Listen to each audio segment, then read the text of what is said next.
Bismillahirrahmanirrahim. Assalamualaikum warahmatullahi wabarakatuh. Apa khabar semua anak-anak? Alhamdulillah. Mudah-mudahan anak-anak berada dalam sihat sejahtera.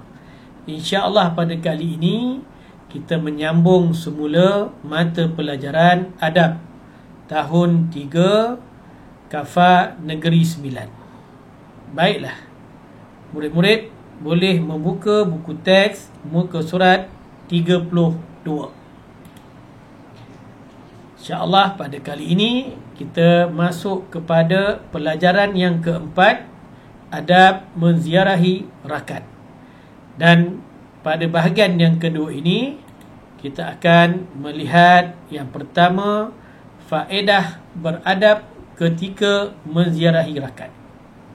Faedah yang boleh kita perolehi ketika mana kita menjaga adab apabila menziarahi rakan kita.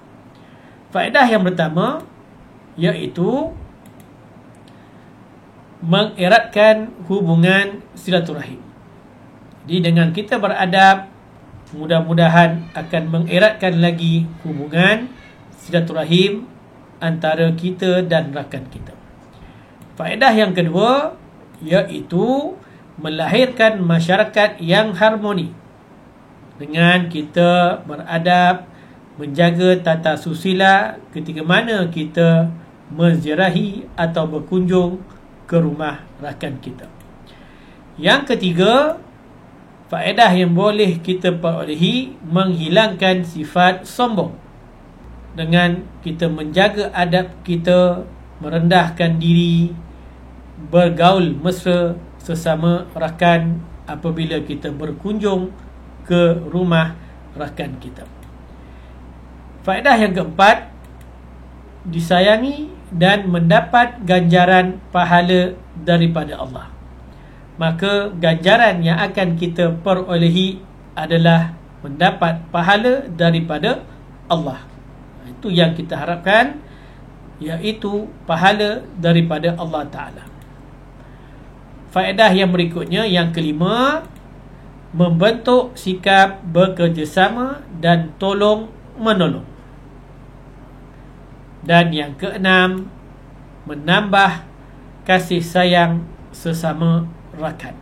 Inilah 6 faedah apabila kita beradab ketika kita menziarahi atau kita mengunjungi rumah rakan kita.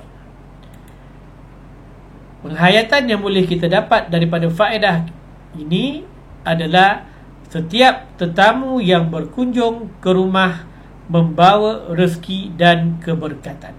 Tetamu yang datang ke rumah kita, ia membawa rezeki dan keberkatan.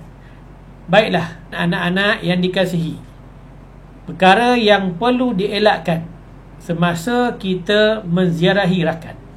Apakah perkara yang perlu kita elak semasa kita berkunjung ke rumah rakan kita?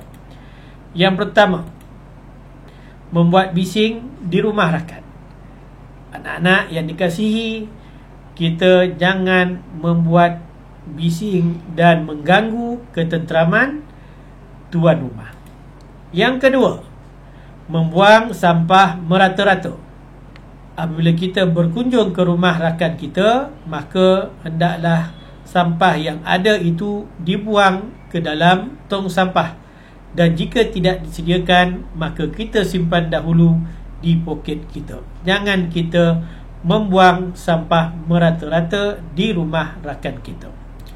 Yang ketiga, perkara yang perlu dielakkan ialah tidak menjaga pergaulan antara bukan mahram. Oleh itu, kita perlu menjaga pergaulan yang bukan ada hubungan kekeluargaan dengan kita. Perkara yang keempat yang perlu dielakkan semasa menziarahi rakan iaitu menonton televisyen atau bermain terlalu lama. Jadi elakkan. Kita perlulah menghormati tuan rumah dengan kita tidak terlalu lama berada di rumah rakan kita.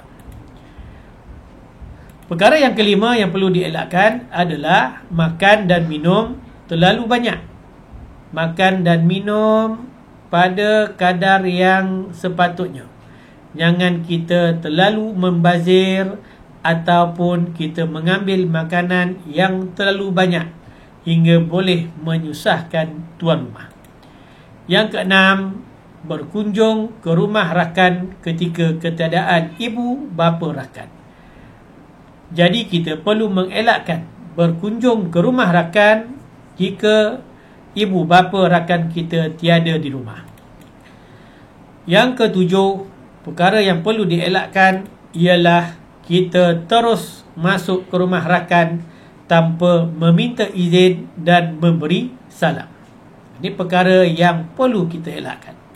Dan yang ke-8, perkara yang perlu kita elakkan adalah berniat jahat, seperti berkunjung ke rumah rakan dengan niat untuk bertengkar atau mengumpat.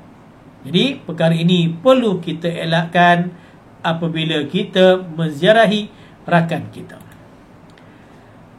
Seterusnya, penghayatan yang boleh kita dapat daripada perkara tadi, iaitu Allah suka kepada orang yang mengamalkan budaya ziarah menziarahi.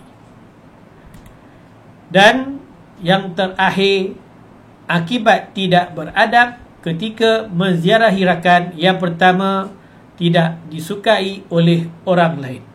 Itu akibatnya. Apabila kita tidak menjaga adab, maka kita tidak akan disukai oleh orang lain. Yang kedua, akan mengguris perasaan orang lain. Dan yang ketiga, akan dipulaukan oleh rakan dan masyarakat. Akibat yang berikutnya boleh menyebabkan pergaduhan. Jadi, apabila kita tidak beradab, kita membuat bising dan sebagainya, maka boleh menimbulkan pergaduhan sesama rakan. Ini perkara yang perlu kita elakkan. Yang kelima, dibenci oleh Allah. Allah tidak suka kepada mereka yang tidak menjaga adab ketika bersama dengan rakan ataupun ketika mana ia mengunjungi rumah rakan. Dan yang keenam, akibat tidak beradab ketika mana kita menziarahi rakan boleh mengakibatkan hubungan menjadi renggang, merenggangkan perhubungan sesama rakan. Inilah perkara-perkara yang perlu kita elakkan. Mudah-mudahan kita mendapat keberkatan dan faedah daripada pelajaran kita pada kali ini.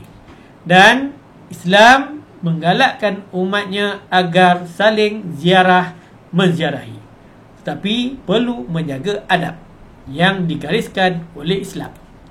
Dan yang kedua, sesiapa yang memberikan kegembiraan kepada seorang mukmin yang lain, maka Allah akan memberikan kegembiraan kepadanya pada hari kiamat. Jadi inilah beberapa perkara yang perlu anak-anak dan kita semua jaga apabila kita menziarahi rakan kita. Jagalah adab kita sebagai orang Islam. Mudah-mudahan kita mendapat ganjaran pahala daripada Allah Ta'ala. Bukan sahaja masyarakat, jiran, rakan akan menyayangi kita, mudah-mudahan Allah juga akan memberi kegembiraan kepada kita pada hari kiamat nanti. Wallahu a'lam. Assalamualaikum warahmatullahi wabarakatuh. Berjumpa lagi anak-anak di kemudian hari. Terima kasih semua.